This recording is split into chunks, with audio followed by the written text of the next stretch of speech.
चलती फिरती आँखों से अजान देखी है। मैंने जन्नत तो नहीं देखी, लेकिन मैंने माँ देखी है। दोस्तों, आप चाहे किसी भी धर्म को मानने वाले क्यों न हो, हर धर्म में एक रिश्ता सबसे ऊंचा रखा गया है और वो है माँ का।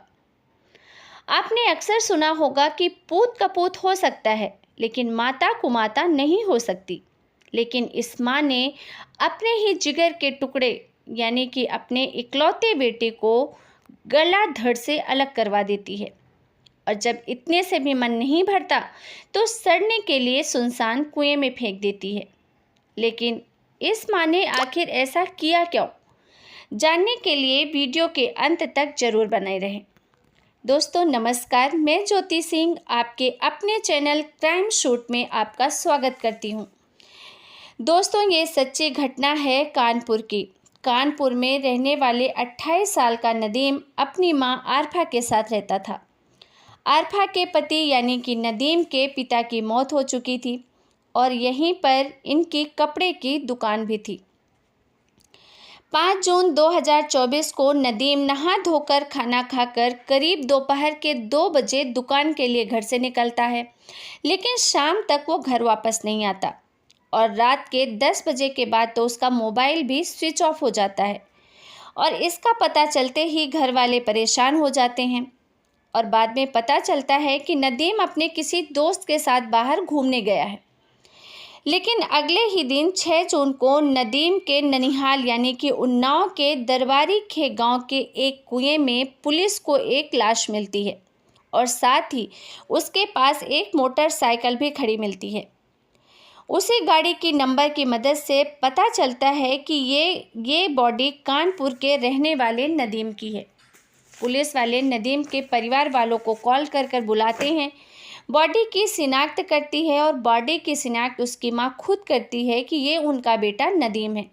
उसके बाद बॉडी को पोस्टमार्टम के लिए भेज दिया जाता है और साथ ही नदीम के मामा ताहिर हुसैन ने 6 जून को मुकदमा दर्ज करवाते हैं पुलिस स्टेशन जाकर।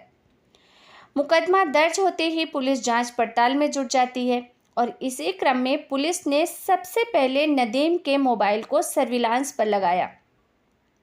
उसके बाद दोस्तों, रिश्तेदारों, साथ में काम करने वाले व्यापारियों सभी से पूछताछ की, लेकिन नदीम का कहीं से कुछ पता नहीं चला। पुलिस परेशान थी, लेकिन साथ ही साथ कड़ी मेहनत के साथ इस केस की जांच भी कर रही थी। कुछ दिनों बाद पुलिस को सर्विलांस की ही मदद से राजस्थान के अजमेर में रहने वाले एक आदमी का नंबर मिलता है और ये नंबर था सुपारी किंग सलीम का। सलीम को पुलिस वाले ताबड़तोड़ छापेमारी करके गिरफ्तार करते हैं और जब कड़ाई से पूछताछ शुरू की जाती है तो सलीम जो खुलासा करता है उस पर पुलिस वाले तो क्या, किसी को भी भरोसा करना आसान नहीं था। दोस्तों, दरअसल नदीम के पिता की मौत हो चुकी थी, जैसा आपको पहले भी बताया, और नदीम की मां आरफा, जिसकी उम्र लगभग 50 साल के आसपास बताई जा रही है, अकेला महसूस कर रही थी। तभी आरफा की मुलाकात राजस्थान के अजमेर में रहने वाले हसम अली से होती है। दोनों में धीरे धीरे प्यार होता है और नज़दीकियां बढ़ती हैं, लेकिन नज़दीकियां हद से ज़्यादा बढ़ जाती हैं। और इसी क्रम में एक दिन बेटे नदीम ने अपनी मां को उसके प्रेमी के साथ रंगे हाथों पकड़ लेता है और जिस पर मां बेटे में काफ़ी झगड़ा होता है, क्योंकि बेटा इसके सख्त खिलाफ था। और इसी कारण से अक्सर तब से लेकर अभी तक मां बेटे में आए दिन झगड़ा होने लगा। और तभी आरफा मन बनाती है कि वो अपना सब कुछ यानी कि घर दुकान बेचकर अपने प्रेमी के पास चली जाएगी, लेकिन बेटा था कि वो इसे करने नहीं दे रहा था। और इन्हीं बातों से परेशान होकर मां आरफा ने अपने प्रेमी हसम अली के साथ मिलकर अपने ही बेटे को रास्ते से हटाने का प्लान तैयार करती है।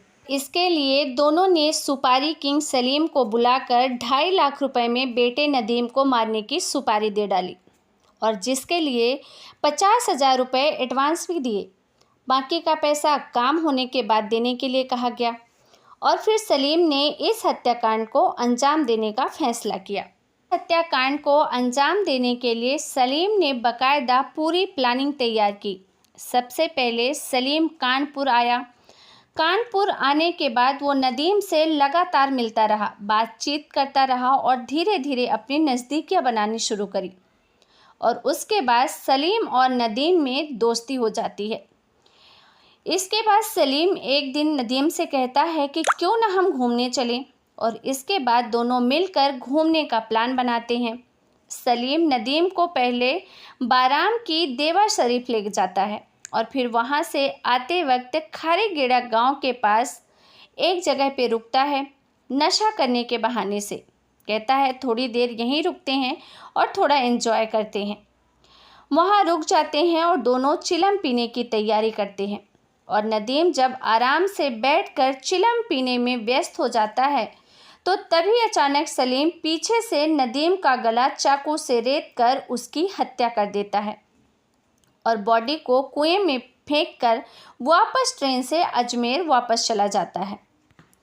तो इस तरह से एक माँ ने सलीम के द्वारा 2.5 लाख रुपए देकर अपने बेटे, अपने जिगर के टुकड़े, बुढ़ापे का सहारा, उसकी हत्या करवा देती है। सलीम के खुलासे के बाद पुलिस माँ आरफा और उसके प्रेमी हसम अली को तो गिरफ्तार कर चुकी है, लेकिन इस केस में क्या सज़ा होगी इस माँ को, वो तो आने वाला वक्त ही बताएगा। खैर, ये तो कोर्ट केस का काम है कि उसे क्या सज़ा मिलती है, लेकिन आप लोगों की नज़र में ऐसी माँ के साथ क्या सख्त, क्या कानून, क्या सज़ा होनी चाहिए, आप हमें कमेंट करके ज़रूर बताइए।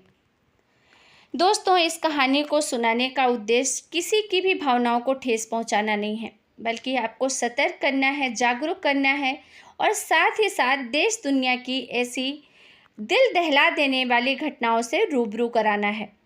फिर मिलेंगे एक नई सच्ची क्राइम घटना के साथ। तब तक के लिए आप सभी का बहुत बहुत धन्यवाद। जय हिंद, जय भारत।